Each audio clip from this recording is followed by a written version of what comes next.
नमस्कार, पक्ष विपक्ष में स्वागत है आपका। मैं हूं आपके साथ नेहा दुबे। एनडीए के राष्ट्रपति पद की उम्मीदवार द्रौपदी मुर्मू ने शुक्रवार को राष्ट्रपति चुनाव के लिए नामांकन भरा। नामांकन के दौरान उनके साथ पीएम नरेंद्र मोदी समेत बीजेपी के कई बड़े नेता और बीजेपी शासित राज्यों के मुख्यमंत्री भी मौजूद थे।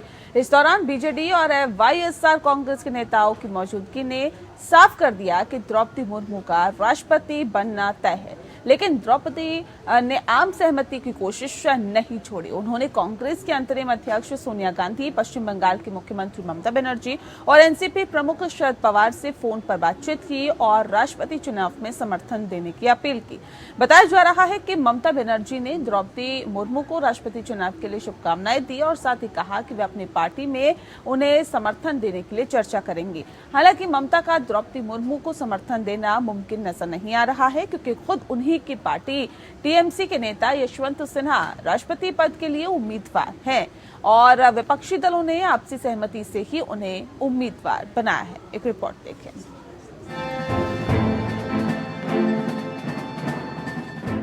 नए राष्ट्रपति के चुनाव के लिए आज देश ने एक और कदम उठा लिया है। शुक्रवार को बीजेपी के नेतृत्व वाले एनडीए गठबंधन की ओर से पद की उम्मीदवार द्रौपदी मुर्मू ने नामांकन दाखिल किया है।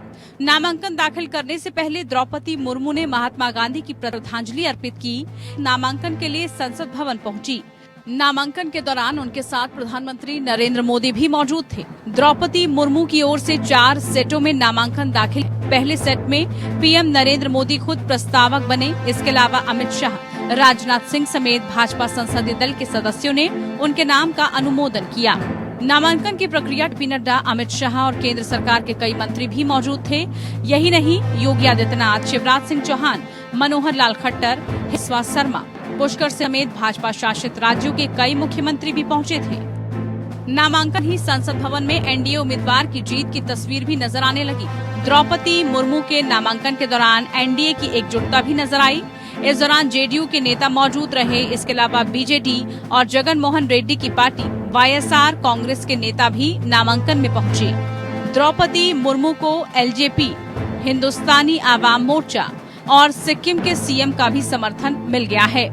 बीजेडी और वाईएसआर कांग्रेस समेत कई दलों के नेताओं की मौजूदगी से साफ है कि नामांकन के साथ कदम भी एनडीए ने भरा है। मैं इस विषय में अपने नेतृत्व को बहुत ही बधाई देता हूं कि उन्होंने एक ऐसा कैंडिडेट जिसकी आज के समय में बहुत बड़ी आवश्यकता एक लग रही थी। आखिर ट्राइबल जगत का भी एक बहुत बड़ा स्थान अपने देश में है, इसलिए एक ट्राइबल कैंडिडेट को देख करके एक बहुत ही अच्छा काम किया। और जीत का गणित कहाँ, गणित बताता है ना, जीत और हार तो गणित पर तय होता है ना। और गणित बता रहा है कि 54-55% वोट हम लोगों के पास है, तो गणित के बाद फिर कहाँ बचता है कि कोई जीत और हार की कोई बात हो।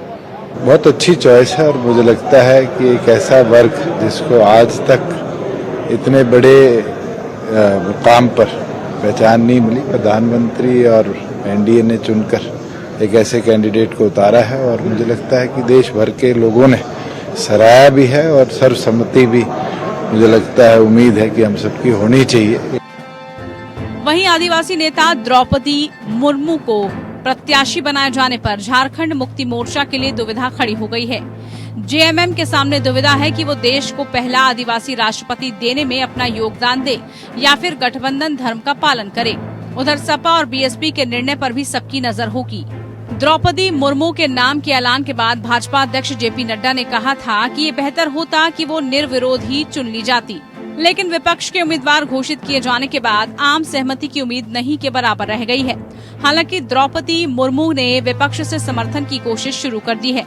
नामांकन से पहले उन्होंने खुद पश्चिम बंगाल की मुख्यमंत्री ममता बनर्जी से फोन पर बात की और ममता से अपने लिए समर्थन की बात कही है। द्रौपदी मुर्मू के इस फोन का जवाब देते हुए ममता बनर्जी ने उन्हें अपनी तरफ से शुभकामनाएं दी, लेकिन समर्थन पर ममता ने हामी नहीं भरी।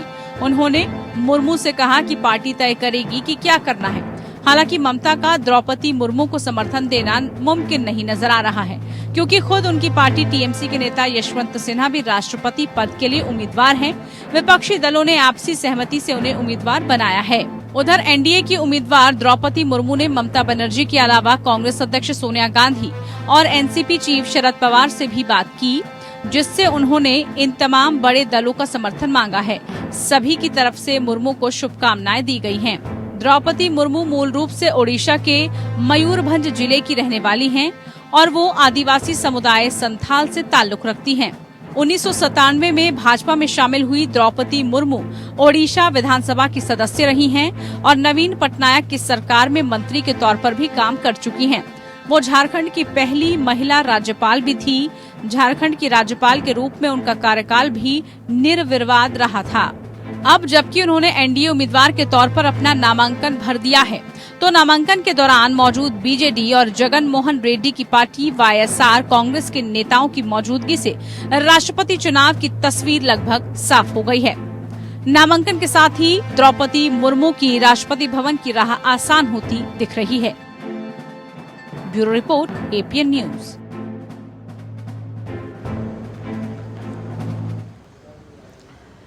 तो आज नामांकन हुआ और द्रौपदी मुर्मू ने अपना नामांकन दाखिल कर दिया। एनडीए की राष्ट्रपति पद की उम्मीदवार द्रौपदी मुर्मू ने शुक्रवार यानी कि आज राष्ट्रपति चुनाव के लिए अपना नामांकन पर्चा भर दिया है। नामांकन के दौरान उनके साथ प्रधानमंत्री नरेंद्र मोदी, बीजेपी के तमाम बड़े नेता, तमाम राज्यों के मुख्यमंत्री और साथ ही साथ केंद्रीय मंत्री भी मौजूद रहे।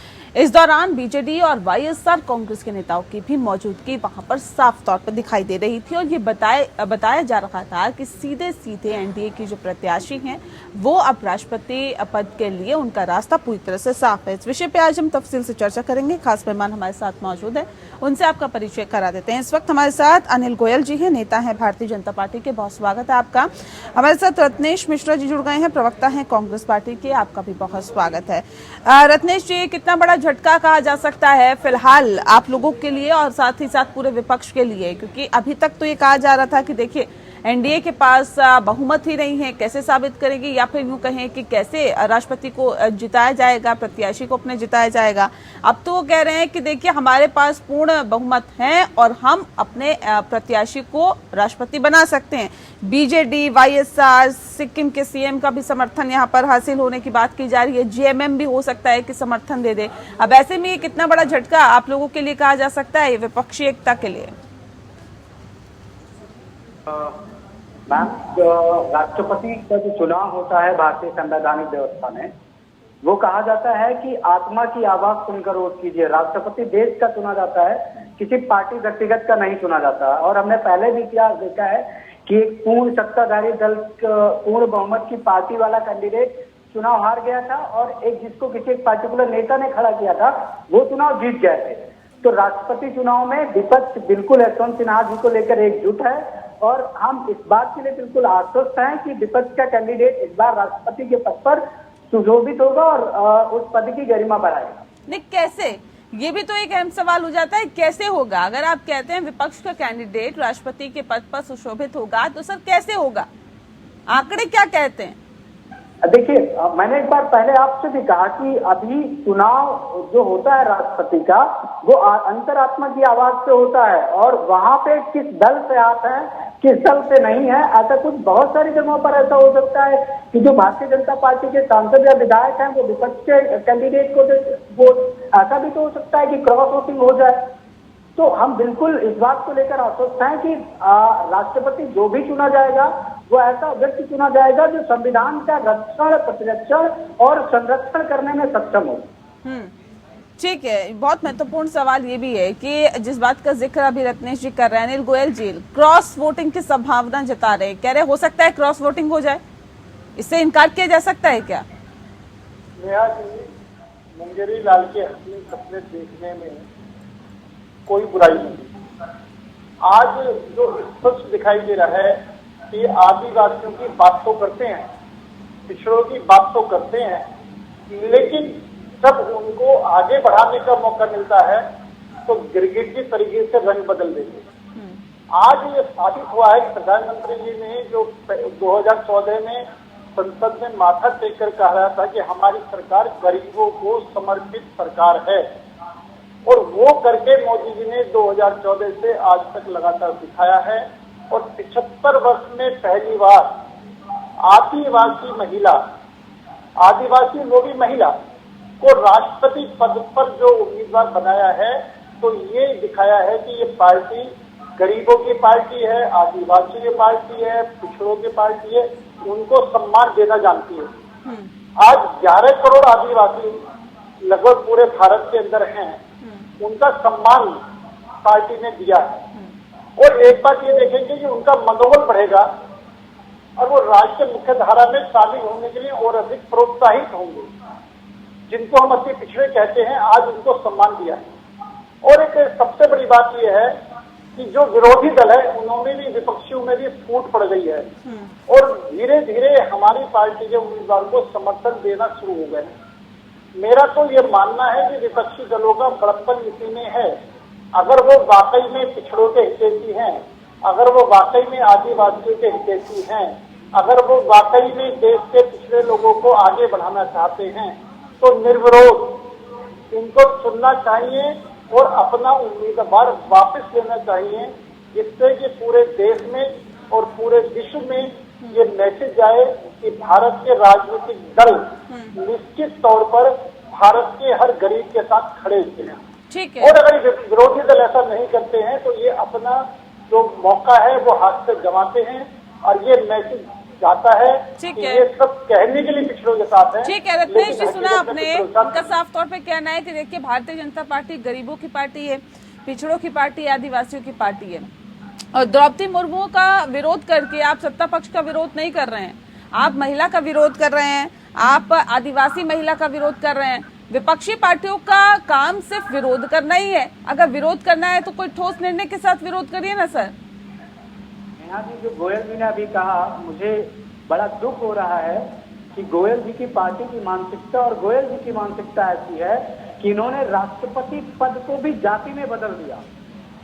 ये यहाँ भी जिस जातिवाद को मिटाने का ध्येय लेकर बाबा साहब भीमराव अंबेडकर चले थे, उस ध्येय को इन्होंने आज धूमिल कर दिया। आज इन्होंने जब ये बोला कि एक आदिवासी महिला का अपमान किया जा रहा है, आदिवासी महिला, इन्होंने राष्ट्रपति पद की गरिमा को ठेस पहुंचाई है। राष्ट्रपति धर्म और जाति से ऊपर होता है। आप उसको दलित, आदिवासी और पिछड़ा और अल्पसंख्यक और समाज में कैसे तोड़ सकते हैं भाई?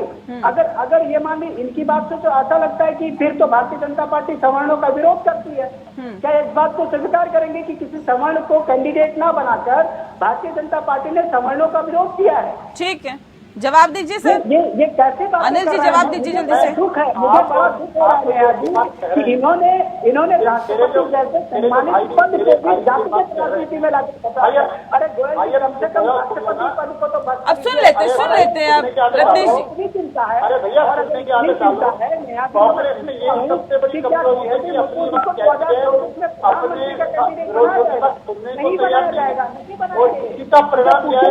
इसीलिए सुन लेते हैं रत्नेश जी। मेरी बात सुनिए, गोयल जी बोल रहे थे, मुख्यमंत्री है झारखंड का। मेरा नंबर आ रहा है तो आप मुझे बोलने नहीं दे रहे हैं। रत्नेश जी अब सुन लेते हैं। मानसिकता दर्शाती है, ये कांग्रेस की मानसिकता दर्शाती है। ये मानसिकता आपने बाबा साहब भीमराव अम्बेडकर। ठीक है अनिल जी, आपको से सवाल सीधा सा ये है, जिस बात का जिक्र अभी रत्नेश जी कर रहे थे कि देखिए बाकी सब तो ठीक है, लेकिन ऐसे में तो अगर आप ही कहते हैं कि आदिवासी महिला है, पिछड़े जाति से हैं, तमाम तरह की चीजें अगर आप लोग कहते हैं, तो इसके साथ साथ तो ये कह रहे हैं कि अब तो सीधे सीधे ये आरोप भी लगेंगे आप पे कि आप सवर्णों का विरोध करते हैं, इसीलिए। नेहा जी, पहली बात तो मेरे भाई ने गलत सुना। मैंने ये नहीं कहा कि आदिवासी को अपमान कर रहे हैं, मैंने कहा कि हम उनको सम्मान दे रहे हैं और विरोधी दलों को भी चाहिए कि उनके सम्मान में आगे आए। एक बात, अब ये अगर सवर्णों की बात कहते हैं तो आपको जब आरक्षण लागू हुआ था तो आरक्षण लागू ये करा था कि हमारे देश के पिछले जो लोग हैं, जो आर्थिक रूप से कमजोर है, उनको बराबर का दर्जा देने के लिए आरक्षण लागू करा था। इसका मतलब इसका सवर्णों का विरोध नहीं है। आप हर बात को अपने अनुसार कहें तो इसका मतलब अगर वो ये स्वर्ण विरोध है तो वो भी स्वर्ण विरोध है जो कांग्रेस के टाइम में। भाई चुपचाप सुन लो भाई, प्लीज चुपचाप सुनने निकालो, आप बीच में ना बोलो।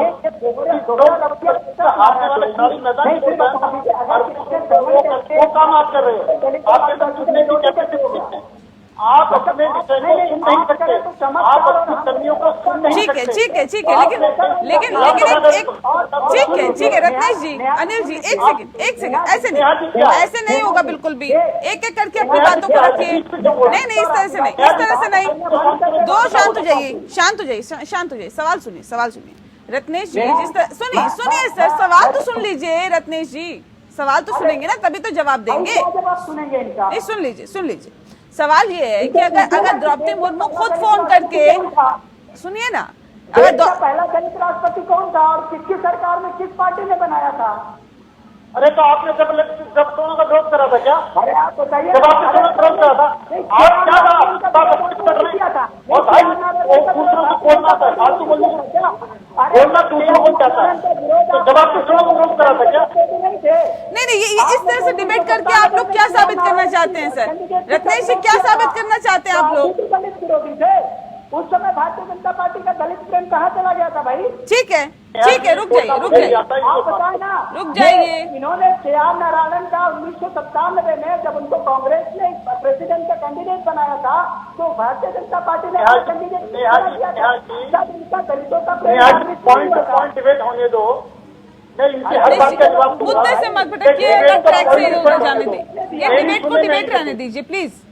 और एक एक करके अपनी बातों को रखिए, हैंड रेज करिए, मैं मौका दूंगी। इस तरह से नहीं होता है जैसे आप लोग कर रहे हैं। नहीं, एक इंसान अगर बोलेगा, एक व्यक्ति अगर बोलेगा, उसके बीच में आप लोग नहीं करेंगे प्लीज, उसके बीच में नहीं बोलना है। एक एक करके अपनी बातों को रखिए, हैंड रेज करिए, मैं मौका देती हूँ। ये तरीका नहीं है डिबेट करने का। अब सवाल ये, रत्नेश जी, जिस बात का जिक्र मैं कर रही थी, रत्नेश जी, अब अगर द्रौपदी मुर्मू खुद फोन करके सोनिया गांधी से कहती हैं कि आप हमारे समर्थन में वोट करें या फिर हमें समर्थन दें, तो ये एक पहल है उनकी तरफ से, क्या इसे स्वीकार नहीं किया जाएगा? और आखिर नहीं किया जाएगा तो क्यों नहीं किया जाएगा?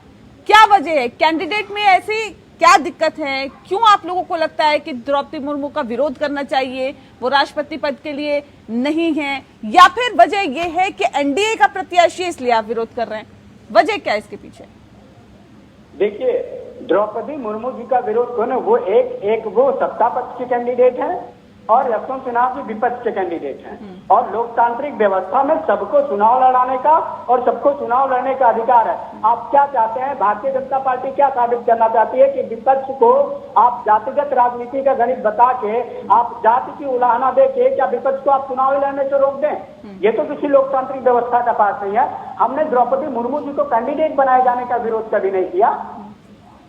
हमने तो कभी नहीं कहा कि आपने उनको कैंडिडेट क्यों बनाया। हमने तो अपना कैंडिडेट दिया है। अब ये देश के विधायकों को और देश के सांसदों को निर्धारित करने दीजिए ना कि कौन देश के राष्ट्रपति के पद पर बैठेगा। क्या यशवंत सिन्हा जी काबिल नहीं है? क्या भारतीय जनता पार्टी को यशवंत सिन्हा जी का समर्थन नहीं करना चाहिए?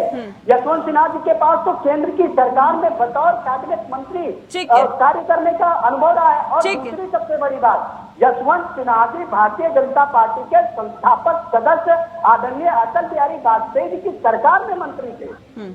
तो भारतीय जनता पार्टी को तो नैतिकता के तौर पर ठीक है सर, ठीक है। अनिल जी, जिस बात का जिक्र अभी थोड़ी देर पहले, ठीक है रत्नेश जी, ठीक है अनिल जी, जिस बात का जिक्र अभी रत्नेश जी कर रहे थे थोड़ी देर पहले, कह रहे थे कि देखिए क्रॉस वोटिंग की भी संभावना है, इससे इनकार नहीं किया जा सकता। हालांकि अभी तक जो तस्वीर बन रही है उसमें एनडीए को के जो प्रत्याशी है वही राष्ट्रपति बनते हुए दिखाई दे रहे हैं, क्योंकि बीजेडी का भी समर्थन आपको मिल रहा है, वाईएसआर कांग्रेस का भी मिल रहा है, और ऐसे में सिक्किम के सीएम का भी मिल रहा है, ये भी बताया जा रहा है कि यानी कि उस पार्टी का भी मिल रहा है।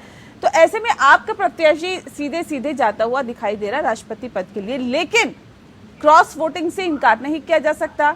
इससे पहले भी हुई है क्रॉस वोटिंग। तो ऐसे में क्या वाकई आपको लगता है डर कि हाँ यशवंत सिन्हा के भी चांसेस बनते हुए दिखाई दे रहे हैं अगर क्रॉस वोटिंग हुई तो? नेहा जी, बिल्कुल क्रॉस वोटिंग हो सकती है, लेकिन विपक्ष की तरफ से। हमारे दल की तरफ से कोई क्रॉस वोटिंग नहीं होगी। निश्चित तौर पर हमारा उम्मीदवार जीतेगा और एनडीए का भी समर्थन, मेघालय जनता गठबंधन का समर्थन भी है, एलजेपी का भी समर्थन है। और हमने तो ये बात कही है कि अगर सर्वसम्मति से उम्मीदवार बनते हैं तो इसमें हम सबकी गरिमा बढ़ती है, देश की गरिमा बढ़ती है। जहां तक अनुभव की बात कही है तो निश्चित तौर पर जो हमारी कैंडिडेट हैं राष्ट्रपति पद की, वो इतनी, आप ये लगाओ कि नीचे से, यानी काउंसलर वो रही है, विधायक वो रही है, मंत्री वो रही है, राज्यपाल वो रही है, यानी जितना बड़ा प्रशासनिक अनुभव उनको नीचे से, जमीन से लेकर के और ऊपर तक उनका अनुभव, और उसका लाभ पूरे देश को मिलने वाला है। और सबसे बड़ी बात क्या है कि बच्चों के अंदर, जहाँ ये रायरंग तहसील के मोहलडीडा गांव में, वहाँ के बच्चे इनको बुआ के नाम से बुलाते हैं, द्रौपदी जी के नाम से बुलाते हैं, और युवा दीदी के नाम से बुलाते हैं। और निश्चित तौर पर इनका जो वहाँ का जो बेहद कोमल है, मृदुभाषी है, अंदर से दृढ़ है, फैसले लेने में सक्षम है। और हमने साथ ही इतना ऐसा उम्मीदवार जब मिला है तो इस उम्मीदवार को सबको समर्थन करना चाहिए, लेकिन नहीं मिल रहा है सर, समर्थन नहीं मिल रहा है। रत्नेश जी ठीक है क्योंकि मैं कार्यक्रम के आखिरी पड़ाव में मैं फिर मौका दूंगी आपको, एक सेकंड रुक जाइए। रत्नेश जी, अभी थोड़ी देर पहले अनिल जी कह रहे थे कि विपक्षी एकता में फूट है, वाकई ये सच है क्या? विपक्षी एकता एक साथ होती तो आज एनडीए प्रत्याशी रखता सामने, या फिर क्या नहीं लगता कि विपक्ष को साथ में लेके चलता एनडीए? क्योंकि एनडीए के पास जब तक बीजेडी और वाईएसआर नहीं होता तो क्या आपको लगता है कि जो प्रत्याशी है उसे राष्ट्रपति तक पहुंचाने का सपना देख सकता था एनडीए? देखिए, अनिल गोयल जी क्या कह रहे हैं, अनिल गोयल जी का कहना कोई मायने नहीं रखता। मैं भी कह रहा हूँ कि जेडीयू विपक्ष के साथ है, इनकी बहुत बड़ी नहीं, कौन विपक्ष के साथ है? कौन विपक्ष के साथ है? नहीं, जेडीयू भी जैसे ये कह रहा है कि विपक्ष में फूट है, वैसे मैं कह रहा हूँ कि जेडीयू विपक्ष के साथ है। जेडीयू विपक्ष के साथ है, मैं कह रहा हूँ जेडीयू विपक्ष के साथ है और जेडीयू विपक्ष के कैंडिडेट को वोट करेगी, ये भी संभावना है। मैं कह रहा हूँ इनके साथ के वाईएसआर वाले किस आधार पे आप कह रहे हैं? विपक्ष के कैंडिडेट को करेंगे। ये किस आधार पे आप कह रहे हैं? कहीं भी आ सकती है ना नेहा जी, संभावनाएं तो कहीं भी जा सकती है, प्रोबेबिलिटी जो है वो किसी भी तरफ मूव कर सकती है। अगर इसका कोई आधार तो होगा, संभावनाओं का भी तो कोई आधार होता है ना सर। ठीक है, और मैं बार बार कह रहा हूँ कि ये यशवंत सिन्हा जी का तो पूरा आधा से ज्यादा राजनीतिक कैरियर भारतीय जनता पार्टी में बीता है। भारतीय जनता पार्टी अपने पुराने इतने बड़े नेता का विरोध क्यों कर रही है? ठीक है, कह रहे हैं जेडीयू हमारे साथ है अनिल जी, तो मैं वही तो कह रहा हूँ, तो फिर इनको कैसे पता चलेगा कि एकता में छूट है? मैं कह रहा हूँ जेडीयू हमारे साथ है, आरोप लगा रहे हैं। कांग्रेस का प्रवक्ता कह रहा है जेडीयू कांग्रेस के साथ है। टीवी चैनल पर बैठ करके इतना बड़ा, मैं टीवी चैनल पर बैठ के कह रहा हूँ कि जेडीयू कांग्रेस पूरी तरीके से माहिर है। मैं कह रहा हूँ जेडीयू कांग्रेस के साथ है, जेडीयू कांग्रेस हमारे राष्ट्रीय कैंडिडेट को सपोर्ट करेगी। और वो इसलिए कह रहा हूँ क्योंकि बहुत सारी स्कीमों पर बिहार में जेडीयू भाजपा के एनडीए गठबंधन से बाहर जाने का सोच रही है। चलिए, देखने वाली बातों की संभावनाएं तो बहुत है और अटकलें भी बहुत लगाई जा रही है, उम्मीदें भी बहुत है, लेकिन किसकी उम्मीदें धराशायी होती है और किसकी उम्मीदें राष्ट्रपति बना देती है, वाकई देखने वाली बातों की। बहुत शुक्रिया आप दोनों मेहमानों का हमारे साथ इस खास चर्चा में शामिल होने के लिए। पक्ष विपक्ष में इतना ही, नमस्कार।